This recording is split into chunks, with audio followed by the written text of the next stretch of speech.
Every now and then I'd have people tell me like, oh man, he really like talks about you. So I didn't really know what it was until a special came out and I watched and I was like, oh wow, that's a very big picture of me. And there's another very big picture of me. Welcome to Chippendales. Fantastic. Can we call it a true crime series? Is that a fair? I think so. I mean, there's a lot more to it than just the crime, but it is based on a series of true crimes. Absolutely. My mom loves Dateline, and she knew all about this. See, I did too, but my wife does not. So don't tell her. No, we've been watching it together, and that's I was talking to Robin and Quentin before, and I was telling them, I was like, I'm sitting there like, because I know what's going to happen. Yeah. How far have you gotten into it? We are halfway. We're halfway. And is your wife into it? And she loves it. Okay. Yes. We were like earlier today, she was like, I really like that show. That's great. And I should actually be like, this should be much more serious, but I'm just going to like tell you this. So my wife is a huge fan of yours, Annaleigh. And when I told her that you were in the show, she was like, oh, I love her. And then when we were watching it and the episode came up when you first show up, she's just sitting there and just very quietly, I hear her, she's staring right. She just goes, I love her. That's so well, tell her I love her too. That's the sweetest. Your wife has great taste. Oh. Now, let me ask you this, man. The show is a fiction. It's a dramatized version of the true story, but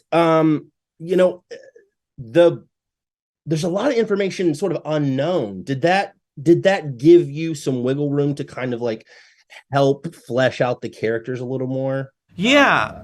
I mean, I kind of look into the soul of the real Steve Banerjee, and so that wasn't ever my task. I wasn't like, I have to figure out what made that real person tick. My job is to figure out how to play this character as written.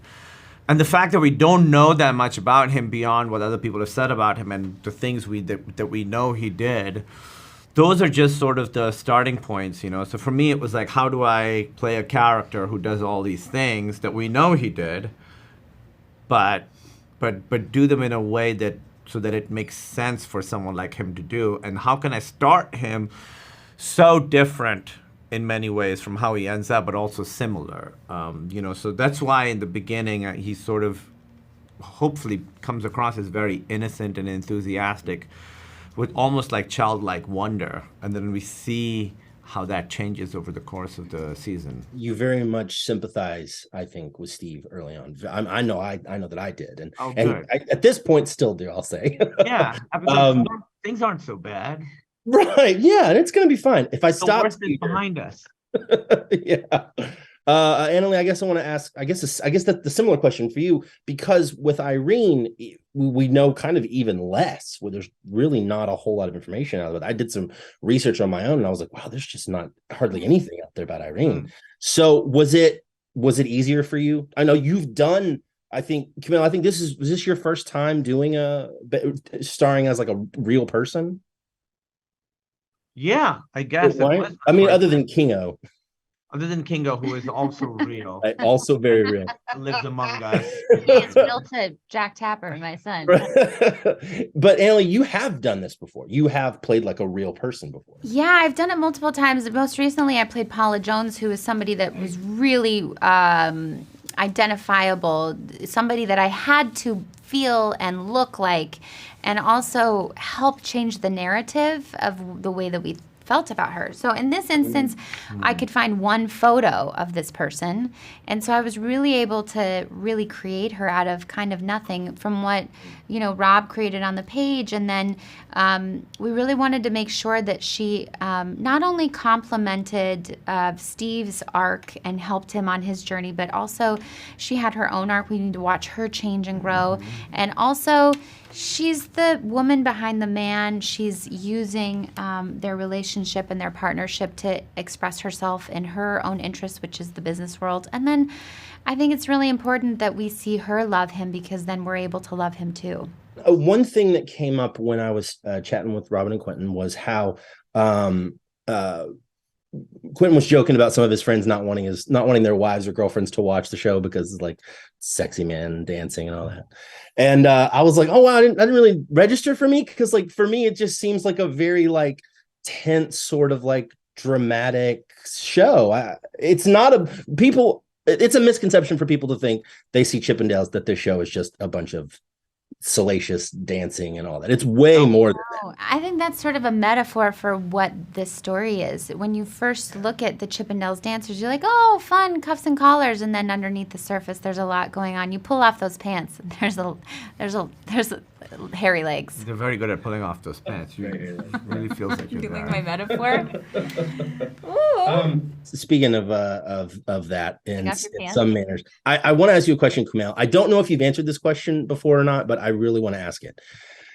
Did you know that 𝐒𝐿 was going to have that picture of you in his special? Like, had you any clue? Did he tell you beforehand, or was that a surprise to you too? It was a surprise to me. He did not tell me beforehand.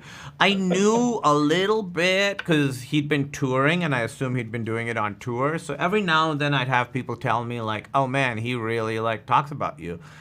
So I didn't really know what it was until his special came out, and I watched it, and I was like, oh wow, that's a very big picture of me. And there's another very big picture of me.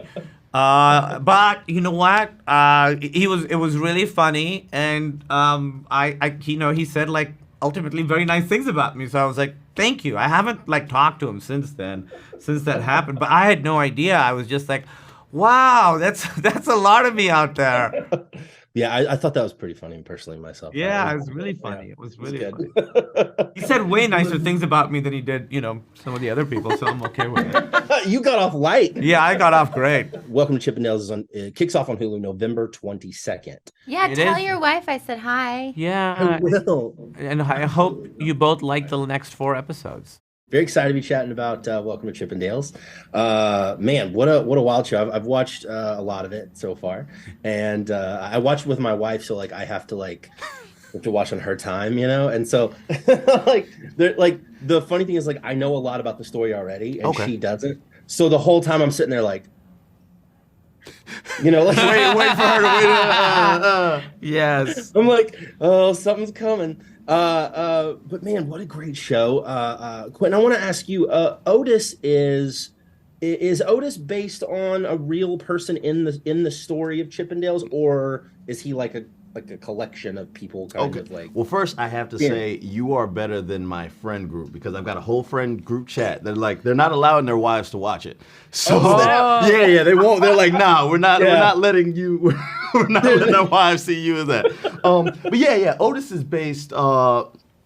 He's based off a collection. It's fictionalized, his story. And so yeah, I mean, he comes in. I think it's really telling, his story, because I think it also mirrors, it mirrors in a way Steve's story, both being others in this other culture. They both come into this thing that becomes a very a predominantly white event, and they're both others outside of that. So I think how they experience these things that happen, being on the outside in different ways, it's just really. It's kind of a way to see through a looking glass how, other cultures kind of exist alongside these things for so long that are just, primarily Caucasian white-based events. Yeah, it is really interesting to see all of that play out, and how how big Chippendales grew along with all of that happening at the same time. Robin, your character is very crucial to the story. We'll just say that. When I was telling my wife, I was like, yeah, this is who I'm going to interview, and I was showing her. I was like, yeah, here's Robin. And she was like, oh yeah, who's he? And I was like, well, he's the handyman. And let's just stop there. Yeah. What kind of research did you do for your character beforehand? Yeah, well, I also just want to say, it didn't even occur to me to what you said, this show is actually really great for married folks, because I think everyone's going to come in thinking oh, this is geared towards women, but in actuality, I think it's equal opportunity for everybody. Yeah. Totally agree. But with Ray, there wasn't are have been fictionalized really. And so there is some stuff about my character out there, but I really just like listened to Spirit, to be honest. I knew general stuff about him, but a few months ago, before I even booked the show, I had been taping myself for an audition, and I did something, and my posture changed, and I was like, yo, who's that? Like, who's that character? And I just started like riffing off of that for months and months. And everything that I began to define when I got the audition for Ray was Ray. So it was like I was downloading something for the future. And I was like, oh, Ray's the one that's gonna help me execute this, And I was really interested in finding something tonally darker for me personally as an actor. But what really attracted me to Ray was his humanity.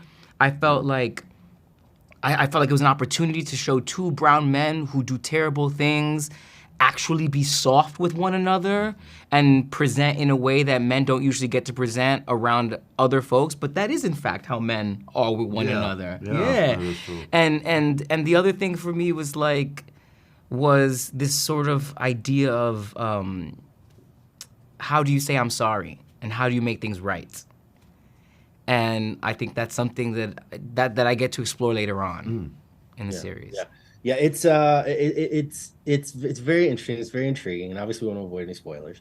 But yeah, it's not a. I think you're right. Like, you hear the term Chippendales, and you just kind of automatically. I think people automatically assume, this salacious sort of. Yeah. But this is very much more of a biography. I don't want to say true crime, but that feels accurate, That's a right? feel, yeah. True crime feels right. Biography, not so much. Not so much.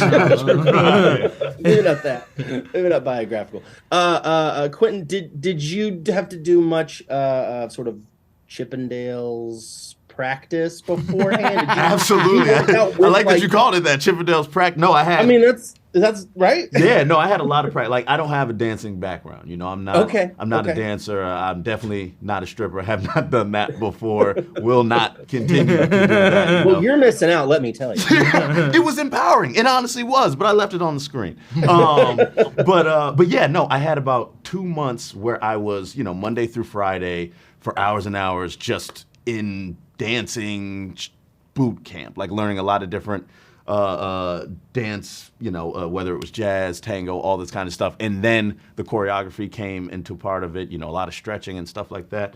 But I went through that whole thing and then, learning the choreography and then, doing it on the actual stages for rehearsal and then doing the live thing with people watching and screaming, So I offered to be his body double, but it was close. You could that would have been a great way to a little extra, right? Yeah. Ray makes it however he can, you know what I mean? Ray, make it rain. Well, listen, you guys are awesome. I really, really appreciate you taking time to chat today. Oh, thank you. Welcome Chippendales is on Hulu November 22nd. It kicks off November 22nd. Yes. Thank you guys.